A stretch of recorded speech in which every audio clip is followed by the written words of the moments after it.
Request చేస్తా ఉన్నాను. సరే మీకు బాధ ఉంటుంది, సో మీకు బాధ ఉండదు అనేసి నేను చెప్తలేను. మీ బాధ కూడా మీ బాధని కూడా నా బాధలాగా ఫీల్ అయ్యేస్తే చెప్తా ఉన్నాను. ఎవరైనా కుటుంబంలో అరెస్ట్ అయితే మనకి ఎట్లన్నా బాధ ఉంటుంది, బట్ సేమ్ బాధ సో ఒక 2 ఏళ్ళు 3 ఏళ్ళ నుంచి కాదు, ఎన్నో సెంచురీస్ నుంచి తరతరాల నుంచి కూడా వాళ్ళు అనుభవిస్తూ ఉన్నారు. సో అటు సైడ్ నుంచి కూడా మనం కొద్దిగా ఆలోచించాల్సిన అవసరం ఉంది. సో ఇప్పుడు ఆ బాబు సో ఆ హక్కుని ఆల్రెడీ రాజ్యాంగంలో పొందుపరిచి ఉన్నది. సో దాన్ని ఎవరైనా భంగం కలిగించిందంటే దానికి సంబంధించిన యాక్ట్ ప్రకారం వాళ్ళకి శిక్ష కూడా ఆల్రెడీ నిర్దేశించబడి ఉంది. బట్ అయినా కొద్దిమంది ఇంకా కొన్ని ప్లేసెస్లో ఇంకా కొన్ని ఇబ్బంది పడుతూ ఉన్నారు కాబట్టి అనేసి ప్రత్యేకంగా ఒక చట్టం చేయాల్సి వచ్చింది. బట్ ఈ చట్టం కూడా అవసరం లేదు. ఆ చట్టం లేకుండా కూడా సివిల్ రైట్స్ అనే ప్రొటెక్షన్కి ఆల్రెడీ మనకి ఫండమెంటల్ రైట్స్ అనేసి రాజ్యాంగంలో ఆల్రెడీ ఉన్నాయి. సో నా రిక్వెస్ట్ ఏంటంటే మీ అందరికీ కూడా మనం అందరం కూడా రాజ్యాంగబద్ధంగా ఉన్నాం కాబట్టి సో మనం అందరం కూడా దానికి కట్టుబడి సో ప్రతి ఒక్కరిని సమానంగా చూడాల్సిన అవసరం ఉంది. సో ఇప్పుడు మీరే ఉన్నారు. సో ఇప్పుడు ఎన్నో మనకు బీసీ కుల వృత్తులలో కూడా ఎన్నో కుల వృత్తులు ఉన్నాయి. సో గౌడు సంఘం కానివ్వండి, ముదిరాజు కానివ్వండి, మళ్ళీ తర్వాత వాళ్ళ తరపు నుంచి కూడా ఇట్లాంటి తప్పు అనేది ఫీలింగ్ వస్తేనే తప్ప ఇక్కడ అంత ఈజీగా మనం ఒక ఫ్యామిలీని టార్గెట్ చేస్తే, ఎందుకంటే విలేజ్ వాతావరణం చాలా ఘోరంగా ఉంటుంది సార్. నేను చూశాను వాళ్ళు ఎట్లుంటే కక్ష పెడితే వాళ్ళు వినరు అంత ఈజీగా. అందుకే చట్టం అందరి మీద ఉపయోగించి తప్పు చేసిన వాళ్ళందరినీ జైలు పంపిస్తే తప్ప ఇది కంట్రోల్ అయ్యే విధంగా లేదు సార్.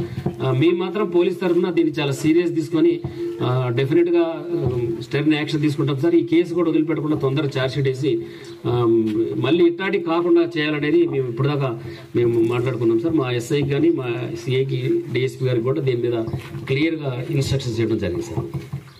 తర్వాత ప్రజలు మీరు కూడా చెప్పాలా ఇట్లాంటివి జరగడం తప్ప కాదా, మీరు నిర్ణయించుకోవాలి. ఫస్ట్ మీలోంచి మార్పు రావాలా. ఎప్పుడు ఒకసారి పోలీసు అడుగు పెడితే మంచిది అనుకుంటారు, కానీ ఎప్పుడైతే కేసులు ఎక్కువైతే ఆ ఊరు నిర్వహించడం జరుగుతుంది సార్. ఓన్లీ అవగాహన సదస్సు సార్. ఎందుకంటే మన ఏరియాలో కూడా ఎక్కువ చాలా విలేజెస్ లో ఎవరైనా మాట వినకపోతే వాళ్ళని కులం నుంచి బహిష్కరించడం, లేకుంటే ఊరంతా వాళ్ళతో మాట్లాడకపోవటం, వాళ్ళకి ఏమి ఫెసిలిటీ ఏమి కూడా అరేంజ్ చేయకపోవటం అన్నీ ఉన్నాయి సార్. అదేవిధంగా ఈ విలేజ్లో కూడా దాదాపు ఒక 15-20 రోజుల క్రితం ఒక ఫ్యామిలీ సార్, వాళ్ళు ఈ ఊర్లో ఒక ఆచారం ప్రకారము డబ్బు కొట్టడానికి పిలిస్తే రావట్లేదని ఈ మెయిన్ వాళ్ళ కమ్యూనిటీ వాళ్ళు ఫోర్స్ తోటి మిగిలిన వాళ్ళందరూ కూర్చొని ఒక తీర్మానం చేసి ఒక 23 మంది తోటి ఒక తీర్మానం రాసుకొని వీళ్ళని ఊర్లో నుంచి వీళ్ళతో ఎవరు మాట్లాడొద్దు అని బహిష్కరించినట్టుగా ఒక వాళ్ళు తీర్మానం చేశారు సార్. అట్లా మొక్కు మాది సార్, మాకు మీ తప్పు తెలుసుకుంటే సార్ ఓకే. ఇప్పుడు మన క్లియర్ గా మీరు ఎన్ని చెప్పినా చట్టం మాత్రం చాలా స్ట్రిక్ట్ గా ఉన్నది, అందరి మీద పనిచేస్తుంది. అది ఎవరు తప్పు చేస్తే ఎవరు కూడా వదిలిపెట్టాం, అది మాత్రం గ్యారెంటీ చెప్తాను. వాళ్ళందరికీ ఇప్పుడు గవర్నమెంట్ అంటే ఉంటుంది, ఆల్రెడీ హైకోర్టులో ఉన్నది. మేము వాళ్ళకి రక్షణ కల్పించాల్సిన బాధ్యత మా మీద ఉంది. ఎవరు తప్పు చేసినా వదిలిపెట్టాము. ఈ ఎస్సీ ఎస్టీ అట్రాసిటీస్ యాక్ట్ కానివ్వండి, వేరే యాక్ట్స్ కానివ్వండి, సో వాటికి సంబంధించిన అవగాహన అనేది చాలా మందికి ఉండదు. సో ఈ యాక్ట్ రావడానికి కూడా ముఖ్య ఉద్దేశం ఏంటంటే అసలు ఈ యాక్ట్ కూడా అవసరం లేదు. మనకి రాజ్యాంగము ప్రతి ఒక్క ఎవరైతే భారత పౌరులు ఉన్నారో వాళ్ళందరికీ కూడా కొన్ని హక్కులు కల్పించింది, ఫండమెంటల్ రైట్స్ అంటారు. సో ఆ హక్కుల ప్రకారం ఏంటంటే ఎవరైనా వాళ్ళ ఇష్టానుసారం దేశం మొత్తంలో, తెలంగాణ మొత్తంలోనే కాదు, వాళ్ళ ఆంధ్ర వాళ్ళు కానివ్వండి, తమిళనాడు వాళ్ళు కానివ్వండి, పంజాబ్ వాళ్ళు కానివ్వండి, అస్సాం వాళ్ళు కానివ్వండి, సో ఎక్కడి వాళ్ళైనా కానీ దేశంలో ఏ ప్లేస్ కన్నా వెళ్ళొచ్చు, ఏ ప్లేస్ కన్నా స్థిర నివాసం ఉంచుకోవచ్చు, ఏ విధమైన ప్రొఫెషన్ అంటే ఏ విధమైన వృత్తి అన్నా కానీ వాళ్ళు చేసుకోవచ్చు. 4 విలేజెస్ లో కూడా మేము చూస్తున్నాం, ఒక ఫ్యామిలీ బీసీ కమ్యూనిటీస్ కి సంబంధించిన ఫ్యామిలీస్ ని కూడా ఇట్లా ఊరు బహిష్కరణ చేయడం ఇవన్నీ కూడా చేస్తూ ఉన్నారు కొన్ని దగ్గర. మేము చూస్తే ఏంటంటే మేము చిన్నగా ఉన్నప్పుడు పెదరాయుడు అనేసి ఒక మూవీ వస్తుండే. సో దాంట్లో పెదరాయుడు మూవీలో అట్లా చెప్తుండే, సో వాళ్ళతో ఎవరు కూడా మాట్లాడొద్దు, మాట్లాడితే వాళ్ళకు కూడా ఇట్లనే అవుతుంది అనేసి మేము సిటీలో ఉండేటప్పుడు అనుకుంటుంటాం, అసలు నిజంగా ఇట్లా ఎక్కడన్నా జరుగుతాయా అనేసి. సో ఆ సినిమా వచ్చి కూడా 20-25 ఏళ్ళు అవుతా ఉంది. సో ఆ సినిమా కూడా ఎప్పుడో పాతకాలంలో జరిగిన సినిమా అది.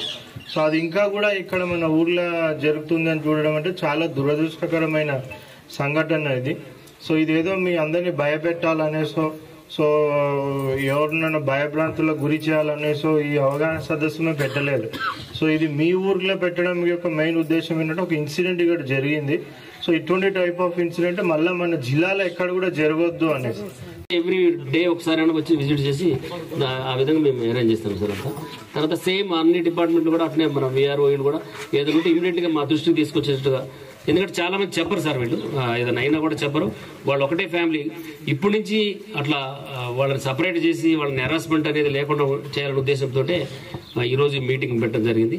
మీరు అందరూ కూడా అర్థం చేసుకోండి, ఎంత విలేజ్లో అందరూ కలిసి ఉండాలని, తర్వాత మీ అందరూ కూడా ఎటువంటి ఇబ్బంది కలగొద్దనే ఉద్దేశంతో ఈరోజు కలెక్టర్ గారి ఆధ్వర్యంలో మీటింగ్ పెట్టడం జరిగింది. వీళ్ళు ఏం చేస్తారంటే సార్, వాళ్ళు అసలు ఆ మనిషితో మాట్లాడరు, వాళ్ళ తల్లి చూడరు, వాళ్ళు షాపు పోతే వాళ్ళకి సామాన్ అమ్మరు, ఇవన్నీ జరుగుతాయి. అవి మాత్రం ఏది కూడా కృష్ణని అడగండి, ఇస్తాం మేము, ఇవ్వమని కాదు. అందరు కాదమ్మా, తాత ముత్తాతల నుంచి ఉన్నాం సార్. ఉంటే మరి ఎందుకైంది 3 సంవత్సరాలు 4 సంవత్సరాలు జరుగుతుంది సార్. మొన్న పొరపాటు జరిగింది సార్, తప్పైంది, క్షమించమని కాలు మొక్తామంటే. ఇప్పుడు నమ్మకం కదా కలగాల, మీరు వాళ్ళ జోలికి పోదు. ఇప్పుడు వాళ్ళు ఏమైనా నిజంగా తప్పు చేస్తే మాకు చెప్పండి వచ్చి. వాళ్ళని అడగండి. ఏదో జరిగింది, ఏదో జరిగిపోయింది, ఇక మీద అట్లాంటివి ఏం కూడా పునరావృతం కాకుండా ఉండడానికి ఏమేమి చర్యలు తీసుకోవాలనేది మన జిల్లా వ్యాప్తంగా కూడా కాకుండా ఉండడానికి ఏమేమి చర్యలు తీసుకోవాలా, అదేవిధంగా మన ఈ విలేజ్లో కూడా, సో మన గ్రామంలో కూడా ఏమేమి చర్యలు తీసుకోవాలనేది, సో దాని గురించి అనేసి మెయిన్గా రావడానికి ఇక్కడ జరిగింది. సో ఎస్పీ గారు చెప్పినట్టు చట్టం ఏమైతే చేయాలో చట్టపరంగా అదంతా కూడా ఎస్పీ గారు వాళ్ళ పరంగా వాళ్ళు చేస్తారు. సో మీరు ఎవరైతే వాళ్ళు ఇంకా దొరకని వాళ్ళు చాలామంది ఉన్నారు, సో వాళ్ళు భయపడి వెళ్ళిపోయినట్టు వాళ్ళందరూ కూడా మీరు సమాచారం ఇవ్వండి, వచ్చి కలుమని చెప్పండి, కలిసి మాట్లాడితే ఏదైనా ఒక సమస్యకి పరిష్కారం వస్తుంది. సో అట్లా ఏమి చెప్పకుండా వెళ్ళిపోతే కూడా మళ్ళీ అది కేసు ఇంకా కూడా కాంప్లికేట్ అవుతూ ఉంటుంది. సో రమ్మని నేను మాట్లాడగలను లేని యాక్షన్ ఎవరి మీద తీసుకుంటాం అనేసి అంటే అవి ఎక్కడ కూడా చెల్లుబాటు కానే కావు. దయచేసి అట్లాంటి ఎవరు కూడా చెయ్యొద్దు ఫర్దర్గా అని కూడా నేను విజ్ఞప్తి చేస్తున్నా. ఎస్పీ గారు మీకు పాయింట్ బై పాయింట్ క్లియర్గా చెప్పినారు. సో ఎవరైనా వచ్చినప్పుడు కూర్చున్నప్పుడు వెళ్ళిపోవడం అవన్నీ కూడా బాయ్కాట్ కిందకి వస్తాయి. సో దయచేసి అట్లా ఎవరు కూడా వెళ్ళడానికి లేదు. మనకి రాజ్యాంగం ఇచ్చిన హక్కు ప్రకారం ఏంటంటే ఎవరైనా ఎక్కడన్నా ఏ రోడ్ అన్నా కానివ్వండి, ఏ చెరువు అన్నా కానివ్వండి, లేకపోతే ఏ షాప్ అన్నా కానివ్వండి, పబ్లిక్ యూటిలిటీస్. సో నేను ఒక కిరాణా కొట్టు పెట్టుకున్నా, నేను ఇద్దరికి అమ్ముతా, నా ముగ్గురికి నేను అమ్మడాను అనడానికి లేదు. అట్లా ఎవరైనా చేస్తే కొట్టే మూసేయాల్సి వస్తుంది. సో అది మనకి ఏదైతే హక్కు కల్పించినారో ఆ హక్కు ప్రకారంగా నడుస్తలేదు అన్నప్పుడు బంద్ చేయాల్సి వస్తుంది. కానీ కూడా వాళ్ళకి ఏదైతే వృత్తి ఇష్టం ఉంటుందో ఆ వృత్తిలోనే వాళ్ళు చేసుకుంటేనే వాళ్ళకి మంచిది, మనకి మంచిది. మనం ఫోర్స్ఫుల్గా ఎవరిని కూడా మీరు ఇదే వృత్తి చేయాలా, మీరు ఇదే కులంలో పుట్టినారు కాబట్టి ఇదే వృత్తి చేయండి, చేయకపోతే మీ మీద జరిమానా వేస్తాం అనేది ఎక్కడ కూడా జరగదు. సో అది ఒకసారి దయచేసి అందరు కూడా చూసుకోవాల్సిన అవసరం ఉంది. తీర్మానం రాయడం అయితే ఇట్లాంటి అంతా కూడా మనకి ఒక చట్టం ఉంది, సర్పంచ్ వ్యవస్థ ఎందుకు పెట్టుకున్నాం.